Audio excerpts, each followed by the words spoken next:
आज यमुना पार की तहसील बारा के अंतर्गत विकासखंड जसरा और ग्राम सभा चिल्ला गौहानी में विशेष करके बहुजन बाहुल बस्ती है। और विशेष करके यहाँ अनुसूचित जाति के लगभग 800 मतदाता हैं, जो विशेष करके अपने वोट के माध्यम से व्यवस्था परिवर्तन की बात करते रहते हैं। व्यवस्था परिवर्तन तो बात ये सब कहते हैं, लेकिन कहीं न कहीं ये सब खुद व्यवस्था में जकड़े हुए हैं। जो मकड़ जाल है, उस मकड़ जाल में आज भी फंसे हुए हैं। लेकिन आज लगभग हमारी वैचारिकी के 1 घंटा की वैचारिकी से सबको आत्मबोध या संबोधि ज्ञान हुआ। उस ज्ञान से इनको मालूम हुआ कि जो हम हाथ में कलाई नाड़ा या कलाई धागा या रक्षा सूत्र जिसको हम बांध रखे हैं, इसको बांधने से हमारा कोई उद्धार या हमारा कोई विकास होने वाला नहीं है।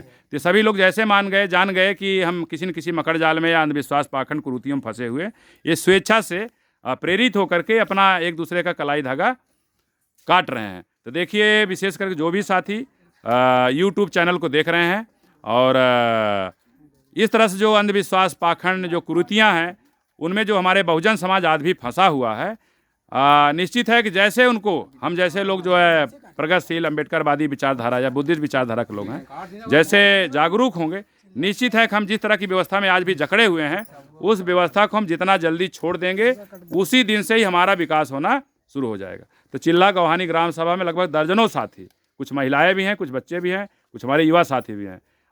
जिस व्यवस्था से एन राजा बलिर्बद्धो दानवेंद्रो महाबल तेन त्वाम प्रतिवेदनाम रक्षे माचल, इसका अर्थ जैसे सब जान गए, जानने के बाद से आज से इस गांव के बहुत बड़ा एक पहला परिवर्तन हो रहा। 75 साल देश की आज़ादी में अगर देखा जाए, हम लोग तिरंगा झंडा खूब फहराए, पिछले साल भी, इस साल भी।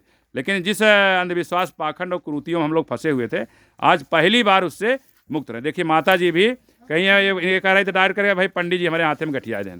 भाई इनको क्या मालूम पंडित जी क्या कर रहे हैं, क्या नहीं कर रहे हैं, लेकिन इनको भी आत्मज्ञान हो गया कि धागा हमारा कल्याण न करी, हम कुछ करत तब मिली, तब कुछ जाकर पेटे में जाई, ये धागा हमें कुछ न पहुँचाई। एक्सीडेंट हो लागी तब वो धागा ने बताई तुम्हारा एक्सीडेंट। ये देखिए, नई नई दुल्हन बन के आई हैं, यही पहली बात इस मकड़ जाल में फंस गई हैं, आज इससे मुक्त हो रहे हैं। निश्चित है आज से इनका विकास होना शुरू होगा। और निश्चित है, देखिए दूसरी दुल्हन जो है नई नई जब बहू बन के आई हैं, ये भी उस व्यवस्था में फंसी हुई हैं। निश्चित है, जो साथी इस यूट्यूब चैनल को देख रहे हैं, इसको ज़्यादा से ज़्यादा शेयर करिए, लाइक करिए, सब्सक्राइब करिए और अपने कमेंट बॉक्स में या इसके कमेंट बॉक्स में कमेंट जो है ज़रूर लिखिए। निश्चित है कि हमारा बहुजन समाज इसको जब देखेगा तो निश्चित है इससे जब जागरूक होगा, स्वतः अपनी गुलामी की जिस बेड़ियों में जकड़ा हुआ है, अपनी गुलामी की बेड़ी जो है स्वयं काट करके उससे मुक्त होगा। निश्चित है कि इस तरह से अगर बहुजन समाज जागरूक, देखिए छोटा सा बच्चा, इनके माता जी या दादी होंगी, खुद ही अपने आप बुलवा के देखिए, अरे अरे भैया देखो इसका भी धागा निकालिए। देखिए इसी तरह से हमारे बहुजन समाज में बहुत सारे साथियों की इस तरह से निकलना पड़ेगा। अंधविश्वास पाखंड और कुरीतियों जो लोग जकड़े हुए हैं, उससे इसी तरह से मुक्त कराना पड़ेगा। और बाबा साहेब ने जो शिक्षा वो शेरनी की युद्ध है, जो पिएगा तो दहाड़ेगा गुर्राएगा। तो शिक्षा ही एक माध्यम है जिससे हमारे समाज का विकास हो सकता है। निश्चित है कि आने वाले नवंबर के माह में देखिए दूसरा बच्चा, इनके पिताजी कह रहे हैं भाई तुम भी जाओ कटवाओ, हाँ ये भी समझ गए हैं, तो दूसरा बच्चा भी देखिए इससे मुक्त हो रहा है। निश्चित है कि ये छोटे छोटे बच्चे जिस गुलामी में आज जकड़े हुए थे, इससे मुक्त हो रहे हैं।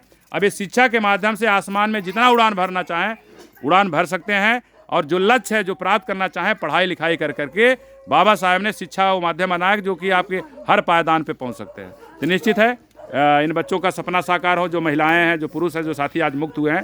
निश्चित है कि आज आप एक व्यवस्था से मुक्त हुए हैं। अब प्रयास करिए बाबा साहेब जो अम्बेडकर विचारधारा या तथागत बुद्ध की जो विचारधारा, मानवता, जिस समय मनुष्य में मनुष्यता आ जाए, समझ लिये उसका विकास उसी दिन से होना शुरू हो जाएगा। सभी साथियों का आभार व्यक्त करते हुए जय भीम, नमो बुद्धाय, जय भारत, जय बहुजन समाज।